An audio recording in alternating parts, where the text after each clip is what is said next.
J'aimerais vous faire part du plaisir que j'ai eu de lire récemment un tout nouveau roman paru dans un tout nouveau label qui s'appelle Les Poisons de Catarse et on va en parler avec son autrice Audrey Alouette. Bonjour Audrey. Bonjour.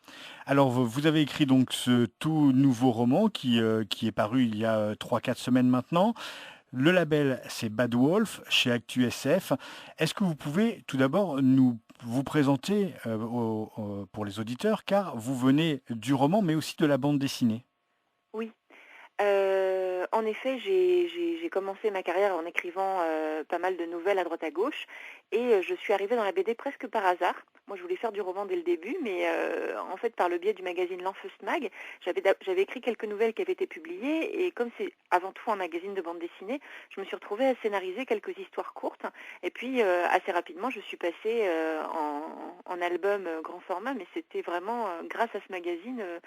Enfin voilà, c'était quelque chose, la bonne surprise qui n'était pas prévue dans ma carrière, voilà. Et finalement, il m'a fallu pas mal d'années, et presque 40 albums, pour revenir à mes premières amours, donc le roman.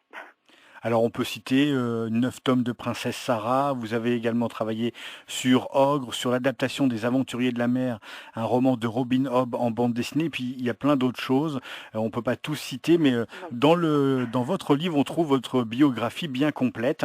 Vous avez cité Landfeust Mag, il faut dire que vous êtes passé aussi par les ateliers Godferdom, qui est un vrai atelier où plein de gens se regroupent et où les idées sont mises en commun.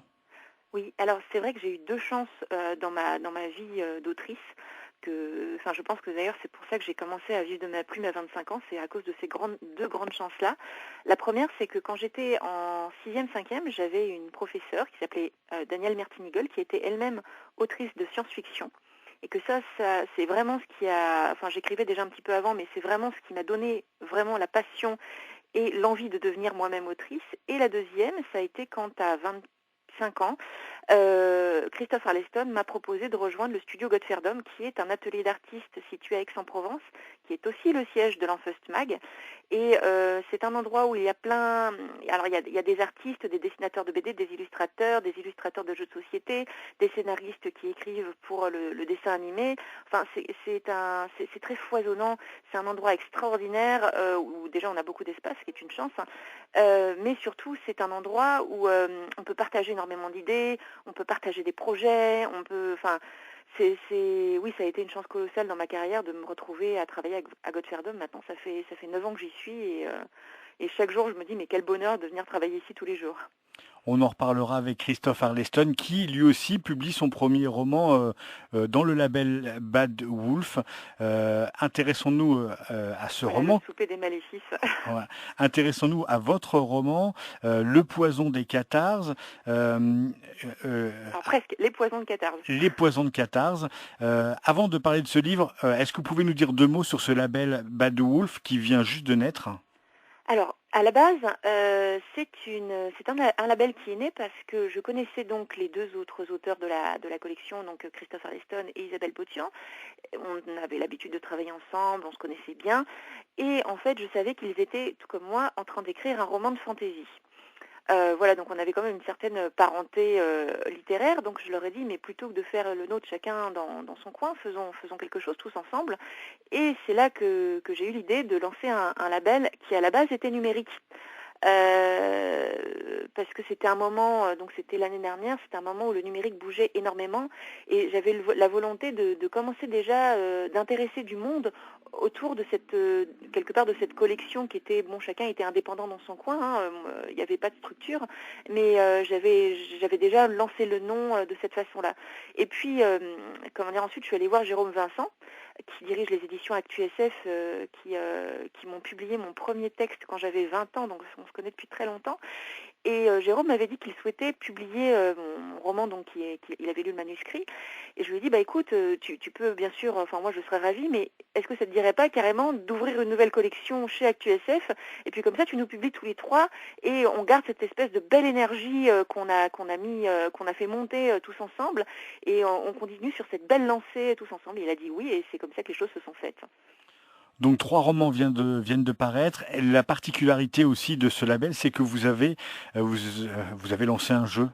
Oui, alors En effet, alors, je crois pas que ça ait été fait ailleurs, mais nous, ça nous amuse beaucoup. Alors évidemment, hein, enfin, on se cache pas, c'est pour encourager les lecteurs à lire tous les bouquins, ça va de soi. Et donc c'est un jeu littéraire auquel tous les auteurs de la collection se sont adonnés et auquel les futurs auteurs de la collection s'adonnent également. En fait, on a joué tous ensemble à ce jeu-là et le lecteur, le premier lecteur qui trouvera de quoi il s'agit, remportera donc une série de lots. Alors pour l'instant, il y a 3 livres Actu SF de son choix, 5 e-books, et surtout, ça n'est pas rien, un dessin original de Jean-Louis Mourier, le dessinateur de Trolls de Troie. Mais le principe, c'est qu'à chaque nouvelle parution du roman, les lots augmentent. Voilà, donc plus on va attendre, meilleur ce sera. Et pour l'instant, à cette date, personne n'a encore trouvé la Personne solution. n'a encore trouvé. Il y a eu pas mal de tentatives, des choses assez rigolotes, assez brillantes parfois, mais non, c'est toujours tombé à côté. Intéressons-nous à votre livre Les Poisons de Cathars. Alors c'est de la fantasy, mais c'est pas de la fantasy au Seigneur des Anneaux. Ça se rapproche plutôt de la fantasy à la Terry Pratchett, c'est-à-dire que c'est bourré d'humour. Vous avez une écriture assez folle, c'est-à-dire qu'on prend énormément de plaisir à suivre les intrigues et les personnages, mais en plus on rigole énormément. Et j'imagine que c'est fait exprès. Oui, enfin bon, le livre se passe au début du roman. Je crois qu'on est 35 jours avant l'Apocalypse. Bon là, mon livre est drôle, donc on peut imaginer que moi je suis plutôt portée à faire une sortie positive, on va dire, mais on marche quand même vers l'Apocalypse. Enfin, les enjeux c'est la fin du monde, donc bon, en plus il faut y aller sans rigoler, ça devient vraiment sinistre. Donc voilà, non, j'ai mis beaucoup d'humour. Moi, je suis une très grande fan de Sir Terry Pratchett. Et c'est vrai que c'est presque... Enfin bon, moi, c'est ce que j'ai toujours voulu faire, mais ce livre-là en particulier prend presque une tournure d'hommage parce que Terry Pratchett est mort pendant que j'écrivais ce roman. Et d'ailleurs, normalement, j'ai pas à faire ça, mais c'est vrai qu'en tant qu'autrice, j'ai pas résisté à cette volonté de mettre une note de bas de page qui n'est pas drôle du tout, elle, puis parce que les notes de bas de page drôles, c'est normalement la spécialité de Terry Pratchett. Et là, à un moment donné, dans le roman, vous pouvez lire note de l'auteur, pendant que j'écrivais ce chapitre, est mort Terry Pratchett. Parce que moi, ça m'a vraiment, c'est quelque chose qui m'a brisé le cœur. Et c'est vrai que il y a des moments où l'humour, c'est la politesse du désespoir, et j'ai fini en essayant d'être plus drôle que jamais, parce que c'était une façon de lui rendre hommage. Alors dans son livre, on suit des personnages qui gravitent autour d'une ville qui est une ville-prison où sont envoyés les pires criminels de 3 royaumes aux alentours. Et il va y avoir une sorcière, son apprenti, la jeune fille qui gouverne cette cité où le crime est autorisé. Vous pouvez un peu nous résumer et nous donner envie, ou donner envie aux gens de lire ce livre? Je vais essayer. Alors, c'est vrai que Qatar, c'est un peu la ville où les 3 royaumes voisins envoient leurs indésirables, qui ne sont pas toujours des grands criminels, hein, qui parfois peuvent être des gens qui gênent un peu le pouvoir en place. Et le principe, c'est qu'on ne peut quasiment pas en sortir, à moins de devenir chevalier des arts du meurtre. Et dans ce cas-là, on peut être commandité par les royaumes voisins, où ils sont un petit peu, avec la morale, c'est un petit peu léger. Et Stenyarsnik donc gouverne cette cité. Elle est la dernière d'une grande dynastie qui gouverne cette cité depuis le début. Et en fait, elles mettent une politique très sanguinaire, très sanglante, puisqu'elle tue à tour de bras, elle encourage le meurtre en effet. Sauf que le problème, c'est qu'elle est la seule à connaître le secret de la ville avec la sorcière d'Amkaras, à savoir qu'un démon dort dessous et que si la ville passe le seuil des 100 000 âmes, le démon se réveille. Donc elle est face à cette situation où elle est obligée, elle a été élevée pour ça, elle est obligée de sacrifier un petit nombre de personnes pour sauver le plus grand nombre. Mais évidemment, elle est détestée. Et de toute façon, elle n'a pas le choix. Et au début du roman, en fait, elle se retrouve, enfin le seuil du nombre d'âmes a passé les 99 000. Le prince du royaume voisin, qui a un petit souci d'image à régler, décide de lui déclarer la guerre, enfin lui déclare pas la guerre d'ailleurs parce qu'ils arrivent en douce avec son armée. Donc il arrive avec sa très nombreuse armée pour raser la ville. Donc l'armée risque de faire monter le seuil, bien sûr, et de le dépasser.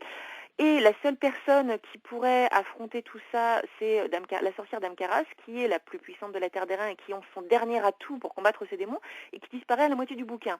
Et comme si ça ne suffisait pas, elle doit payer pour sa politique sanguinaire, et donc elle déjoue des complots à tour de bras, et là, il y en a un qui est sur le point d'aboutir. Et donc c'est face à ce bazar monumental qu'elle doit réagir et donc trouver une solution pour que l'apocalypse n'ait pas lieu.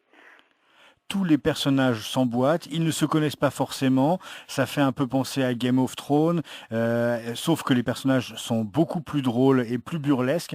Toutes les situations prêtes à rire, les objets sont animés, il y a de la magie, il y a des phrases, des répliques qui peuvent devenir des répliques cultes. On imagine très bien une adaptation cinématographique. Voilà, on Oui, oui, retrouve je vous entende. on retrouve vraiment l'univers de Terry Pratchett. Je l'avais lu il y a très longtemps et ça fait du bien de lire de la fantasy et de se marrer en même temps. Est-ce que ça vous donne envie d'en faire encore plein d'autres? Et on Ah oui. espère. Oui, oui, moi, d'ailleurs, je suis en train d'écrire le suivant, qui s'appellera, je peux vous le dire, attention, Révélation, les trésors de Thalas, et qui, en fait, parlera, alors, ça sera complètement pareil, le même monde de fantasy, mais là, ça parlera de la dette grecque. En fait, ça sera mon sujet. Mon premier sujet, c'était un peu le principe du compromis moral et de jusqu'où on est prêt à aller et pour quel résultat. Et là, sur le prochain, le principe, c'est quelle est la valeur d'une vie humaine, en fait. Voilà, ça a l'air assez grave quand j'en parle, mais bon, je vous promets qu'on va bien rigoler. Et voilà, ça parlera beaucoup de beurre aussi. Et on pourrait dire aussi que dans ce premier roman, à la deuxième lecture, il y a quand même des sujets graves qui sont abordés. Le compromis, les choix à faire. Est-ce qu'on peut sacrifier 100 personnes pour en sauver 1000? Enfin, c'est des sujets graves, mais comme tout est tourné un peu à la dérision, ça passe plus facilement. Oui, c'était un peu l'idée. Je voulais pas faire quelque chose de pontifiant en fait, et je trouve que de toute façon, quand on met de l'humour, les choses passent mieux d'une manière générale. Le message passe plus facilement. Et bon, par contre, c'est vrai que des fois, j'ai lu une critique. Alors, bon, la personne avait adoré mon livre, donc ça me fait plaisir quand même. Mais où elle disait que mes personnages étaient horribles, qu'il n'y en avait pas un pour rattraper l'autre. Ça m'a fait beaucoup de peine, comme si on avait insulté quelqu'un que j'aime très fort en fait, parce que moi, j'adore mes personnages. Et c'est vrai que je les mets pas dans des situations faciles. C'est pas les pauvres victimes innocentes qui doivent affronter le mal et puis à la fin ils y arrivent parce que comme c'est pratique, ils sont les élus. Moi je mets mes personnages dans des situations abominables où de toute façon ils vont généralement être obligés de se salir les mains pour s'en sortir parce que je trouve que la vraie vie c'est souvent comme ça. Vous pouvez pas, enfin souvent dans la vie on peut pas régler une situation et surtout si c'est une situation horrible et pénible en gardant les mains propres, enfin et en s'en sortant blanc comme neige. Il y a des moments où on va être obligé de se salir un peu et on peut en ressortir un peu. Enfin, je pense qu'il faut être conscient du mal qu'on peut être obligé de faire parfois. Et moi, c'était ce que j'avais envie de traiter, oui. Eh ben merci en tout cas de cette analyse. On invite le plus grand nombre à se procurer ce livre, Les poisons de Cathars. C'est Audrey Alouette qui a écrit ça. C'est chez Bad Wolf Actu SF. Et en plus, j'ai envie de dire, c'est donné. C'est 19 euros le roman de 400 pages. Merci beaucoup Audrey et bonne Merci beaucoup. continuation. Merci à vous et puis bah, à bientôt, j'espère. Au revoir.